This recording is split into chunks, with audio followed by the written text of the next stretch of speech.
What is more destructive than Ebola or international terrorism? As the numbers show, it's corruption. In 2004, the World Bank put the total yearly amount of bribes paid globally at $1 trillion, about 3% of the world's GDP at the time. Corruption hinders economic development and innovation, thus making it a target for international organizations and politicians worldwide. But can corruption sometimes be helpful? Not hamper development, but rather spur it on? This is to be debated.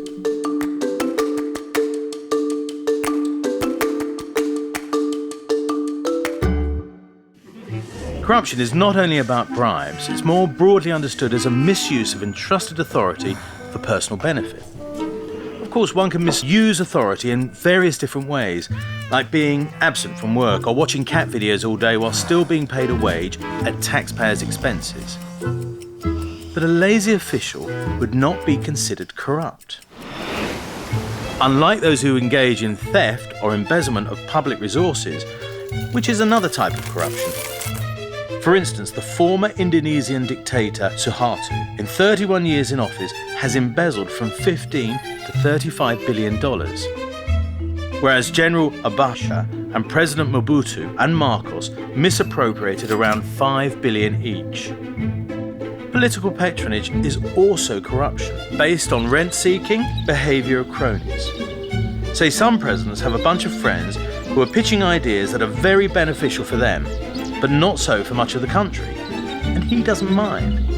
And these lost opportunities are the most complicated and least calculated and recorded aspects of global corruption. The negative outcomes of corruption are obvious. Though to start with, it undermines fair competition, leading to a rise in prices across the board. In the end, we end up paying more for food and for entertainment, even though the president's friends have no interest in entertainment at all. Secondly, corruption gives birth to economic uncertainty and unpredictability, which stifles entrepreneurial activity as well as hindering innovation and investment, which again sends prices soaring. The incentive system in society is then distorted. Young, educated people see how it works and start seeking for a plum job instead of taking up some productive activity.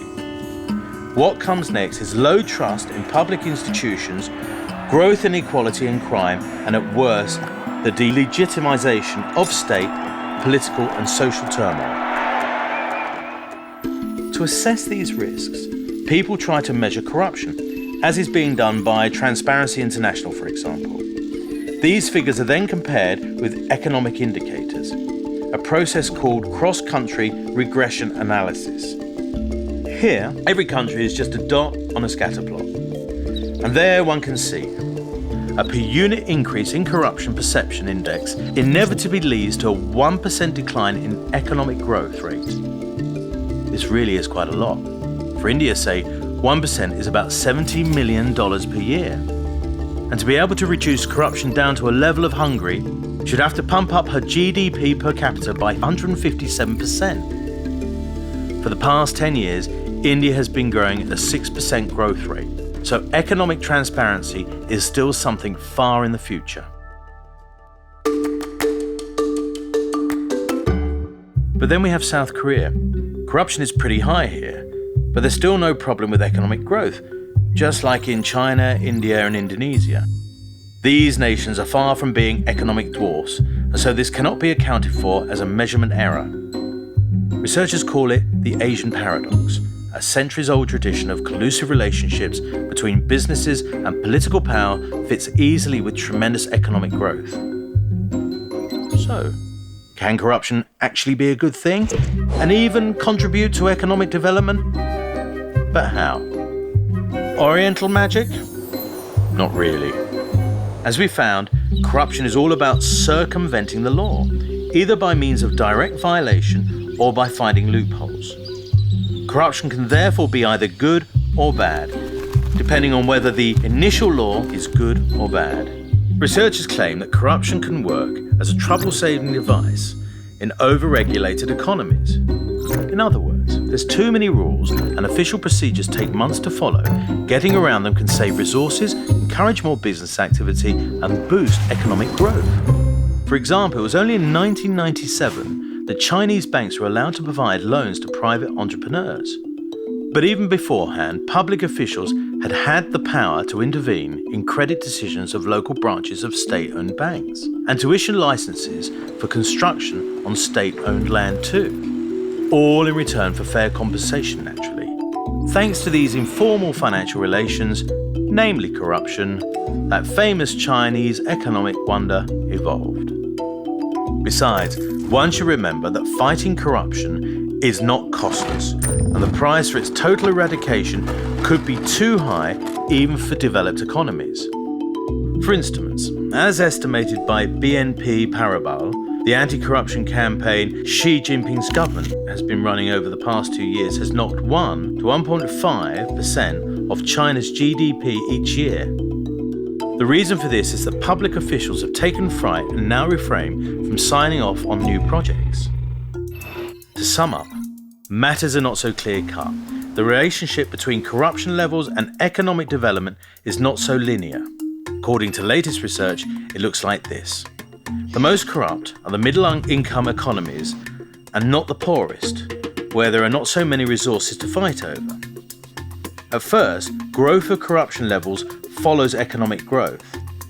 But after reaching a certain income level, economies start getting more transparent.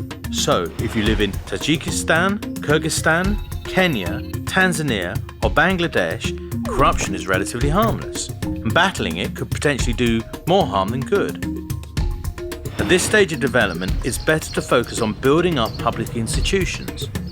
But in high-income countries, it can have a very destructive effect. Nations that have an extremely high corruption level for their economic development ranking include Russia, Slovakia, Italy, Malta, Greece, Taiwan, South Korea, the Czech Republic, Cyprus, Syria, Venezuela, and many more. On the contrary, positive examples include Botswana, Bhutan, Costa Rica, Rwanda, and Jordan.